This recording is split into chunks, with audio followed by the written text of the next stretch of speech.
Imagine you're stuck in a cold prison cell with 3 days to make a Geometry Dash level. That's 1 minute of gameplay and decoration, verified and uploaded to the game's servers. Only if you succeed can you leave the cell, breathe fresh air, and say hello to friends and family once again. I did this back in December.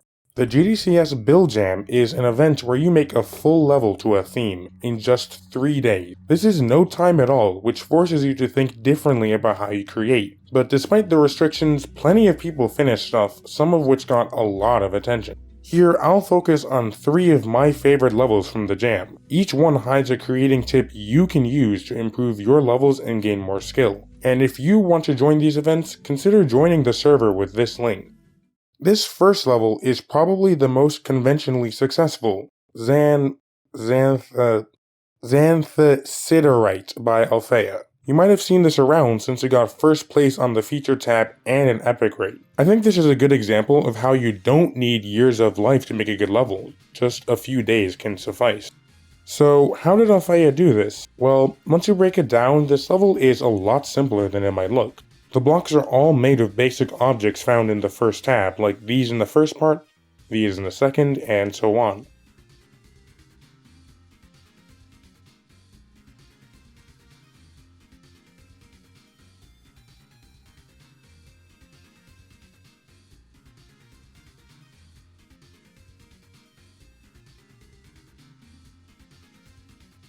Once these designs were completed, they got reused with small changes like varying the size of these boxes or adding glowing cracks inside them.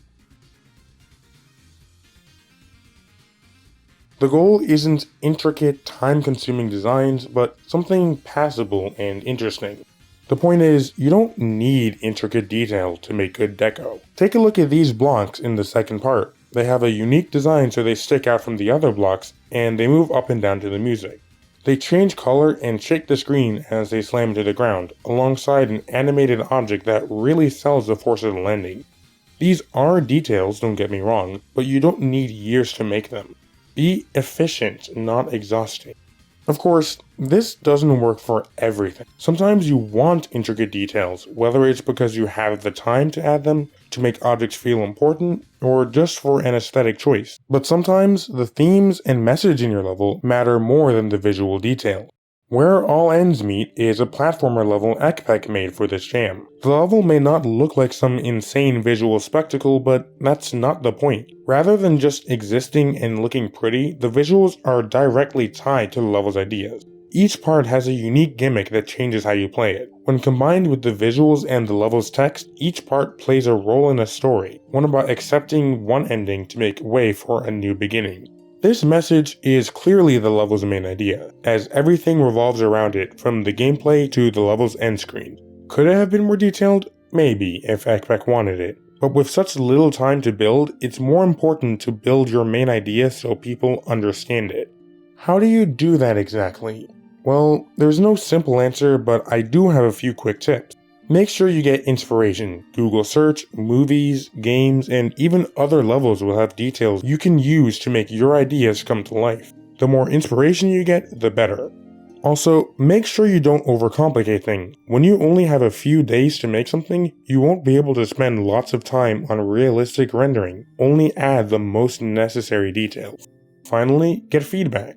That way you can tell if others see your idea through the level without being told. And speaking of ideas, sometimes a build jam is the perfect time to try out the most wacky experiments you can think of. SineFunction's level Sleep does just that, with a very unorthodox but fitting concept. You play the level for a minute or so, during which everything is normal, and then the level completely stops, giving you time to do as you're told and, well, sleep. 8 hours later, you wake up and the level resumes with what's likely the most deceptively calm looking section in any level, seeing as dying here removes 8 hours of progress. So if you're not awake and locked in already, you better think fast, chucklenuts. What I like about this level is how it's not afraid to take risks. Asking the player to AFK for 8 hours carries a lot of risk. The game could crash or stop running in that time, the player could forget about the level and miss their chance to beat it, or they might just get nervous and mess up in the last section. But just because the idea has some risk doesn't mean you shouldn't try it. After all, creating anything carries some risk. Your ideas may not work out, or they could prove too ambitious for your skill level. You might spend hours making something only for it to be scrapped for not fitting in. But you learn something new with every risk you take and every level you make. If you take the risk and build something, you might even end up getting a rate. The point of a build jam is to finish something, regardless of quality, because that helps you overcome the risks that come with creating and emerge on top. Pushing through your weaknesses to make something is always worth celebrating, no matter how good. And sometimes, what you end up making is a wacky little level about staying well rested. There are many more levels from this jam. I just went over some of my personal favorites. Check out this in-game list if you want to play the rest of the levels. And if you want to join the next build jam, definitely join the Discord with the link below.